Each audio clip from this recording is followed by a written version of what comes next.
ನಮಸ್ಕಾರ ವೀಕ್ಷಕರೇ. ಅಮೆರಿಕದಲ್ಲಿ ರಾಹುಲ್ ಗಾಂಧಿ ಅಜೆಂಡಾ ಯಾತ್ರೆ ಮುಂದುವರೆದಿದೆ. ಒಂದಾದ ನಂತರ ಒಂದು ಸಂದರ್ಶನ ಸಂವಾದಗಳಲ್ಲಿ ಭಾರತದ ವರ್ಚಸ್ಸು ತಗ್ಗಿಸೋ ಹೇಳಿಕೆ ನೀಡ್ತಾ ಇದ್ದ ರಾಹುಲ್ ಈಗ ನೇರವಾಗಿ ಆಂಟಿ ಇಂಡಿಯನ್ ಪ್ರೋ ಪಾಕ್ ಲೀಡರ್ಗಳನ್ನ ಭೇಟಿಯಾಗಿ ಸುದ್ದಿ ಆಗ್ತಾ ಇದ್ದಾರೆ. ಅಮೆರಿಕದ ಜಿಹಾದಿ ಲೇಡಿ ಲೀಡರ್ ಜೊತೆ ರಾಹುಲ್ ಮೀಟಿಂಗ್ ಮಾಡಿರೋ ಫೋಟೋಗಳು ವೈರಲ್ ಆಗ್ತಾ ಇವೆ. ಇನ್ನೊಂದೆಡೆ ಇದೇ ಹೊತ್ತಲ್ಲಿ ಭಾರತದ ವಿದೇಶಾಂಗ ಸಚಿವ ಜೈಶಂಕರ್ ಕೂಡ ವಿದೇಶ ಪ್ರವಾಸದಲ್ಲಿದ್ದು ರಾಹುಲ್ ಗಾಂಧಿ ಹೇಳಿಕೆಗಳನ್ನ ದಾಖಲೆ ಸಮೇತ ಸುಳ್ಳು ಅಂತ ನಿರೂಪಿಸಿ ಭಾರತದ ಮರ್ಯಾದೆ ಉಳಿಸೋ ಕೆಲಸ ಮಾಡ್ತಾ ಇದ್ದಾರೆ.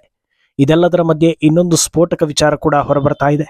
ಅದೇನೆಂದ್ರೆ ಈ ಲೋಕಸಭಾ ಎಲೆಕ್ಷನ್ ವೇಳೆ ಮೋದಿಯನ್ನ ಸೋಲಿಸೋದಕ್ಕೆ ಚೀನಾ 7,000 ಕೋಟಿ ಇನ್ವೆಸ್ಟ್ ಮಾಡಿತು ಅನ್ನೋದು. ಇದೆಲ್ಲವೂ ಒಂದಕ್ಕೊಂದು ತಾಳೆ ಆಗ್ತಾ ಇದೆ. ಹಾಗಿದ್ರೆ ರಾಹುಲ್ ಏನೇನ್ ಮಾಡ್ತಾ ಇದ್ದಾರೆ, ಅವರ ಮುಂದಿನ ಟಾರ್ಗೆಟ್ ಏನು, ಇದೆಲ್ಲವನ್ನ ಒನ್ ಬೈ ಒನ್ ವಿವರಿಸ್ತಾ ಹೋಗ್ತೀವಿ. ಈ ವಿಡಿಯೋವನ್ನ ತಪ್ಪದೆ ಕೊನೆ ತನಕ ನೋಡಿ. ಅದಕ್ಕೂ ಮುನ್ನ ಮೀಡಿಯಾ ಮಾನ್ಸ್ಟರ್ ಚಾನಲ್ ಅನ್ನ ತಪ್ಪದೆ ಸಬ್ಸ್ಕ್ರೈಬ್ ಮಾಡಿ. ಎಸ್, ರಾಹುಲ್ ಅಮೆರಿಕ ಯಾತ್ರೆಯ ಉದ್ದೇಶಗಳು ಏನೇನಿದೆ ಅನ್ನೋದೇ ಭಾರತೀಯರಿಗೆ ಅರ್ಥವಾಗ್ತಾ ಇಲ್ಲ. ಒಂದಂತೂ ಸತ್ಯ, ರಾಹುಲ್ ಮಾಡ್ತಾ ಇರೋ ಕೆಲಸಗಳಿಂದ ಭಾರತೀಯರಿಗೆ ಉಪಯೋಗಕ್ಕಿಂತ ಹೆಚ್ಚಾಗಿ ಅಪಾಯ ಆಗ್ತಾ ಇದೆ ಅನ್ನೋದು ಕನ್ಫರ್ಮ್ ಆಗ್ತಾ ಇದೆ.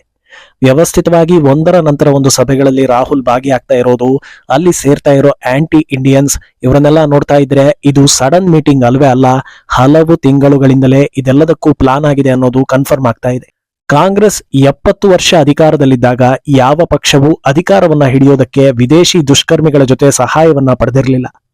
ಆದ್ರೆ ರಾಹುಲ್ ಯಾವ ಹಂತಕ್ಕೆ ಬೇಕಾದರೂ ತಲುಪೋ ಹಾಗೆ ಕಾಣಿಸ್ತಿದ್ದಾರೆ ಅಂತ ಜನರು ಆತಂಕವನ್ನ ಹೊರಹಾಕ್ತಾ ಇದ್ದಾರೆ. ಅಂದಹಾಗೆ ಈಗ ರಾಹುಲ್ ಭೇಟಿಯಾಗಿರೋ ನಟೋರಿಯಸ್ ನಾಯಕಿಯ ಹೆಸರು ಇಲ್ಹಾನ್ ಓಮರ್ ಅಂತ. ಅಮೆರಿಕ ಮೂಲದ ರಾಜಕೀಯ ನಾಯಕಿಯಾಗಿರೋ ಇವಳ ಹಿಸ್ಟರಿಯೇ ಭಯಾನಕವಾಗಿದೆ. ಪ್ರಧಾನಿ ಮೋದಿ ಹಾಗೂ ಭಾರತದ ಕಟ್ಟರ್ ವಿರೋಧಿಯಾಗಿರೋ ಈಕೆ ಈ ಹಿಂದೆ US ಕಾಂಗ್ರೆಸ್ನಲ್ಲಿ ಮೋದಿ ಭಾಷಣಕ್ಕೆ ವಿರೋಧವನ್ನ ವ್ಯಕ್ತಪಡಿಸಿದ್ಲು. ಭಾರತದ ವಿರುದ್ಧ US ಸಂಸತ್ನಲ್ಲಿ ರೆಸಲ್ಯೂಷನ್ ಪಾಸ್ ಮಾಡೋದಕ್ಕೆ ಪ್ರಯತ್ನಿಸಿದ್ಲು. ಇದೆಲ್ಲದಕ್ಕಿಂತ ಹೆಚ್ಚಾಗಿ ಈ ಹಿಂದೆ ಇವಳು ಪಾಕ್ ಆಕ್ರಮಿತ ಕಾಶ್ಮೀರಕ್ಕೆ ವಿಸಿಟ್ ಕೊಟ್ಟಿರ್ತಾಳೆ. ಅದನ್ನ ಸ್ಪಾನ್ಸರ್ ಮಾಡಿದ್ದು ಪಾಕಿಸ್ತಾನ. ಕಾಫಿ ತಿಂಡಿಗೂ ಗತಿ ಇಲ್ಲದ ಪಾಕಿಸ್ತಾನ ಇಂಥ ವಿಚಾರದಲ್ಲಿ ಹಣ ಖರ್ಚು ಮಾಡುತ್ತೆ ಅಂದ್ರೆ ಇದರ ಸೂಕ್ಷ್ಮತೆ ಏನು ಅನ್ನೋದನ್ನ ನೀವೇ ಅರ್ಥ ಮಾಡ್ಕೊಳ್ಳಿ. ಮತಾಂಧ ಮನಸ್ಥಿತಿಯ ಈ ಇಲ್ಹಾನ್ ಓಮರನ್ನ ಕಂಡ್ರೆ ಅಮೆರಿಕದ ಮೂಲ ನಿವಾಸಿಗಳಿಗೆ ಆಗೋದಿಲ್ಲ. ಮಾಜಿ ಅಧ್ಯಕ್ಷ ಟ್ರಂಪ್ ಅಂತೂ ಈಕೆಯ ಖಟ್ಟರ್ ವಿರೋಧಿ. ಇಂಥವರನ್ನ ಪಕ್ಕ ಕೂರಿಸ್ಕೊಂಡು ಮಾತಾಡೋ ರಾಹುಲ್ ಉದ್ದೇಶ ಏನು ಅನ್ನೋದು ಈಗ ಚರ್ಚೆ ಆಗ್ತಾ ಇದೆ. ಈಕೆಯ ಕರಾಳ ಇತಿಹಾಸ ಇಷ್ಟಕ್ಕೆ ಮುಗಿಯೋದಿಲ್ಲ. ಭಾರತ ಅಂದ್ರೆ ಮೈತುಂಬ ವಿಷವೇರಿಸಿಕೊಳ್ಳೋ ಈಕೆಗೆ ಕಾಶ್ಮೀರವನ್ನ ಪಾಕಿಸ್ತಾನಕ್ಕೆ ಕೊಡಬೇಕು ಅನ್ನೋ ಟಾರ್ಗೆಟ್ ಇದೆ. ಅದಕ್ಕಾಗಿ ಸಾಕಷ್ಟು ಯತ್ನವನ್ನು ಮಾಡಿದ್ದಾಳೆ. ಇದೇ ಮನಸ್ಥಿತಿ ಇರೋ ನಾಯಕರ ಜೊತೆಗೆ ಹಲವು ಸೀಕ್ರೆಟ್ ಮೀಟಿಂಗ್ಗಳಲ್ಲೂ ಈಕೆ ಭಾಗಿಯಾಗಿದ್ದಾಳೆ ಅನ್ನೋ ಆರೋಪವೂ ಇದೆ. ಪ್ರಪಂಚ 2024ನೇ ಇಸ್ವಿಯಲ್ಲಿದ್ರೂ ಈಕೆ ಎಷ್ಟರ ಮಟ್ಟಿಗೆ ಮೂಲಭೂತವಾದಿ ಅನ್ನೋದು ಆಕೆಯ ಕೆಲವು ಖಾಸಗಿ ವಿಚಾರಗಳಲ್ಲೇ ಗೊತ್ತಾಗ್ತಾ ಹೋಗುತ್ತೆ. ತನ್ನ ಸ್ವಂತ ಅಣ್ಣ, ತನಗೆ ಜನ್ಮ ಕೊಟ್ಟ ಅಪ್ಪ ಅಮ್ಮನಿಗೆ ಹುಟ್ಟಿದ ಸಹೋದರನನ್ನ ಈಕೆ ಮದುವೆ ಆಗಿದ್ದಾಳೆ ಅಂತ ಹೇಳಲಾಗುತ್ತೆ. ಇನ್ನು ಅಮೆರಿಕದಲ್ಲಿ ಹೆಚ್ಚಾಗ್ತಾ ಇರೋ ವಲಸಿಗರು, ಅವರು ಮಾಡ್ತಾ ಇರೋ ಹೋರಾಟಗಳು, ಪ್ಯಾಲೆಸ್ತೀನ್ ಪರ ದನಿ ಏರಿಸೋರು, ಇವರೆಲ್ಲರಿಗೂ ಈಕೆಯ ಬೆಂಬಲ ಇದ್ದೇ ಇರುತ್ತೆ ಅನ್ನೋ ದೊಡ್ಡ ಆರೋಪಗಳಿವೆ. ಈ ಹಿಂದೆ ಇಸ್ರೇಲ್ ಮೇಲೆ ದಾಳಿ ಆದಾಗ ಅಮೆರಿಕ ಸರ್ಕಾರ ಒಂದಷ್ಟು ವೈದ್ಯಕೀಯ ನೆರವು ನೀಡಿತ್ತು. ಅದನ್ನ ಬಲವಾಗಿ ಖಂಡಿಸಿರ್ತಾಳೆ ಈ ಇಲ್ಹಾನ ಓಮರ್. ಅಮೆರಿಕ ಎಂದಿಗೂ ಮರೆಯಲಾಗದ 9/11 ಅಟ್ಯಾಕ್ ಬಗ್ಗೆ ನಾಲೆಗೆ ಹರಿಬಿಟ್ಟ ಇತಿಹಾಸ ಕೂಡ ಈಕೆಗೆ ಇದೆ. ಒಂದು ವಾಕ್ಯದಲ್ಲಿ ಹೇಳ್ಬೇಕಂದ್ರೆ, ಒಂದು ದೇಶವನ್ನ ಹಾಳು ಮಾಡೋ ಎಲ್ಲಾ ನೈಪುಣ್ಯತೆ ಇವಳಲ್ಲಿದೆ. ಅಂಥವಳ ಜೊತೆ ಭವ್ಯ ಭಾರತದ ವಿಪಕ್ಷ ನಾಯಕರಿಗೆ ಸಭೆ ನಡೆಸೋ ಆಸೆಗಳಿವೆ. ಈ ಬೆಳವಣಿಗೆ ಬೆನ್ನಲ್ಲೇ ಬಿಜೆಪಿ ನಾಯಕರು ರಾಹುಲ್ ವಿರುದ್ಧ ಮುಗಿಬಿದ್ದಿದ್ದಾರೆ. ಬಿಜೆಪಿ IT ಸೆಲ್ ಮುಖ್ಯಸ್ಥ ಅಮಿತ್ ಮಾಳವೀಯ ರಾಹುಲ್ ವಿರುದ್ಧ ಕಿಡಿಕಾರಿದ್ದಾರೆ. ಮೊನ್ನೆಯಷ್ಟೇ ಭಾರತೀಯರಿಗೆ ಪ್ರಧಾನಿ ಮೋದಿ ಹಾಗೂ ಬಿಜೆಪಿ ಕಂಡ್ರೆ ಭಯ, ಹಾಗೆ ಹೀಗೆ ಅಂತೆಲ್ಲ ಆರೋಪ ಮಾಡ್ತಾ ಇದ್ರು. ಈಗ ರಾಹುಲ್ ಯಾರ ಪಕ್ಕ ಕೂತಿದ್ದಾರೆ ಅನ್ನೋದನ್ನ ಜಗತ್ತೇ ನೋಡ್ತಾ ಇದೆ. ಈಗ ರಾಹುಲ್ ರನ್ನ ನೋಡಿ ಭಾರತೀಯರು ಹೆದರ್ತಾ ಇದ್ದಾರೆ. ನಮ್ಮ ಭಾರತದ ಭೂಮಿಯನ್ನ ಕಿತ್ತು ಪಾಕಿಸ್ತಾನಕ್ಕೆ ಕೊಡೋ ಮನಸ್ಥಿತಿ ಇರುವವರೆಲ್ಲ ರಾಹುಲ್ಗೆ ಫ್ರೆಂಡ್ಸ್ ಆಗ್ತಾರೆ ಅಂದ್ರೆ ಏನರ್ಥ? ಇಷ್ಟು ವರ್ಷಗಳ ಕಾಲ ಕಾಂಗ್ರೆಸ್ ಕದ್ದು ಮುಚ್ಚಿ ದೇಶದ್ರೋಹ ಮಾಡ್ತಾ ಇತ್ತು. ಈಗ ನೇರವಾಗಿ ಜನರ ಕಣ್ಣಿಗೆ ಕಾಣುವಂತೆ ದೇಶದ್ರೋಹದ ಕೆಲಸ ಮಾಡ್ತಾ ಇದೆ. ದುಡ್ಡಿನ ಆಸೆ ತೋರಿಸಿದ್ರೆ ಭಾರತದ ಸತ್ ಪ್ರಜೆಗಳು ವೋಟ್ ಹಾಕ್ತಾರೆ ಅನ್ನೋದು ಗೊತ್ತಾಗಿರೋದ್ರಿಂದ ಯಾವ ಕೆಲಸ ಮಾಡಿದ್ರು ಡೋಂಟ್ ವರಿ ಅಂತ ಜನರು ಮಾತಾಡ್ತಾ ಇದ್ದಾರೆ.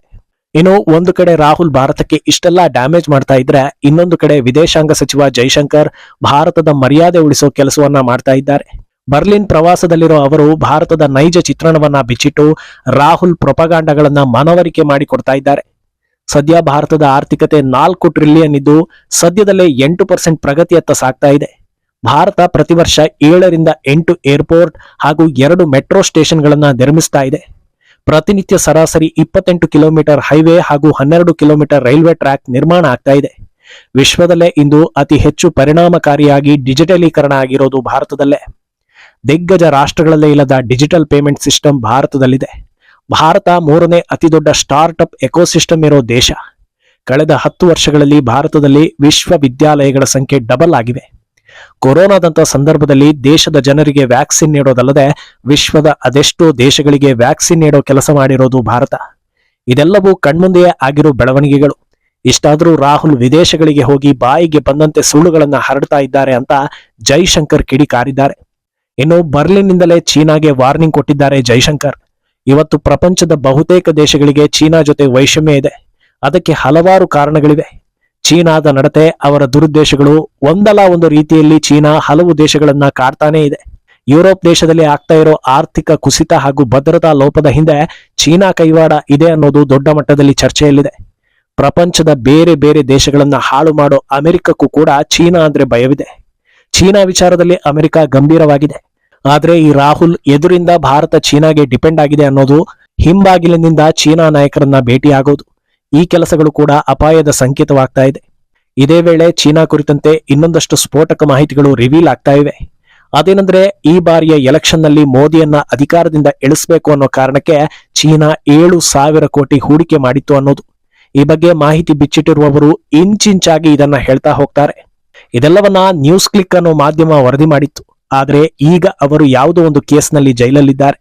ಇಲ್ಲಿ ಗಮನಿಸಬೇಕಾಗಿರೋದು, ಭಾರತದ ಮೇಲೆ ಚೀನಾ 7,000 ಕೋಟಿ ಹೂಡಿಕೆ ಮಾಡಿದೆ ಅನ್ನೋದಲ್ಲ. ಅದು 700 ಕೋಟಿಯೇ ಆಗಿರ್ಲಿ, 70 ಕೋಟಿಯೇ ಆಗಿರ್ಲಿ, 7 ಕೋಟಿಯೇ ಆಗಿರ್ಲಿ, ಅಥವಾ 70,000 ಕೋಟಿ ಬೇಕಾದ್ರೂ ಆಗಿರ್ಲಿ. ಆದ್ರೆ ಭಾರತದ ಆಂತರಿಕ ವಿಚಾರದಲ್ಲಿ ಚೀನಾ ಇನ್ವಾಲ್ವ್ ಆಗ್ತಾ ಇದೆ ಅನ್ನೋದು ಇಲ್ಲಿ ಅಸಲಿ ವಿಚಾರ. ಜರ್ಮನಿ, ಅಮೆರಿಕ ಸೇರಿ ಹಲವು ದೇಶಗಳಿಂದ ಮೋದಿಯನ್ನ ಸೋಲಿಸೋದಕ್ಕೆ ಫಂಡ್ ಬಂದಿತ್ತು ಅನ್ನೋ ಮಾಹಿತಿ ಇದೆ. ಆದ್ರೆ ಹೈಲೈಟ್ ಆಗ್ತಾ ಇರೋದು ಚೀನಾ ಅಜೆಂಡಾ. ಮೇಲ್ನೋಟಕ್ಕೆ ಇಂದು ಭಾರತದಲ್ಲಿ ಮೋದಿ ವರ್ಸಸ್ ಇಂಡಿ ಅಲಯನ್ಸ್ ಅನ್ನೋ ತರ ಇದೆ. ಆದ್ರೆ ವಾಸ್ತವದಲ್ಲಿ ಮೋದಿ ವರ್ಸಸ್ ಚೀನಾ ಹಾಗೂ ವಿದೇಶಿ ಶಕ್ತಿಗಳು. ಇಂಡಿ ಅಲಯನ್ಸ್ ನ ನಾಯಕರು ಅವರು ಆಡಿಸಿದಂತೆ ಕುಣಿತಾ ಇದ್ದಾರೆ ಅಷ್ಟೇ ಅನ್ನೋದನ್ನ ಹೇಳ್ತಾ ಹೋಗ್ತಾರೆ. ಈ ಮಾತು ಹೇಳಿದ್ಮೇಲೆ ಇನ್ನಷ್ಟು ವಿಚಾರಗಳು ನೆನಪಾಗ್ತಾ ಇವೆ. ಅದೇನೆಂದ್ರೆ, ಭಾರತದ ಆರ್ಥಿಕತೆ ಬಗ್ಗೆ ಒಂದು ಸ್ವಲ್ಪವೂ ಯೋಚನೆ ಮಾಡದೆ ಕಾಂಗ್ರೆಸ್ ಕಟಾಕಟ್ಟಂತ 1 ಲಕ್ಷದ ಆಫರ್ ಕೊಟ್ಟಿತ್ತು.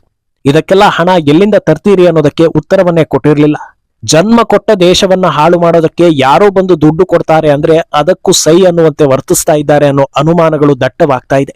ಒಟ್ನಲ್ಲಿ ರಾಹುಲ್ ಅಮೆರಿಕ ಟ್ರಿಪ್ ಮುಗಿಸಿ ಬರ್ತಾ ಇದ್ದ ಹಾಗೆ ದೇಶಕ್ಕೆ ಏನೋ ಕಾದಿದೆ ಅನ್ನೋದು ಬಹುತೇಕರ ಅಭಿಪ್ರಾಯ. ಇಲ್ಲಿಗೆ ಬಂದ ಮೇಲೆ ಕೊನೆ ಪಕ್ಷ ರಾಹುಲ್ ಯಾವ ಕಾರಣಕ್ಕೆ ದೇಶ ವಿರೋಧಿಗಳನ್ನ ಭೇಟಿಯಾಗಿದ್ದು ಅನ್ನೋದನ್ನ ಹೇಳ್ತಾರಾ ಅಂತ ಕಾದು ನೋಡ್ಬೇಕು. ಈ ಬಗ್ಗೆ ನಿಮ್ಮ ಅಭಿಪ್ರಾಯವನ್ನ ತಪ್ಪದೆ ಕಾಮೆಂಟ್ ಮೂಲಕ ತಿಳಿಸಿ.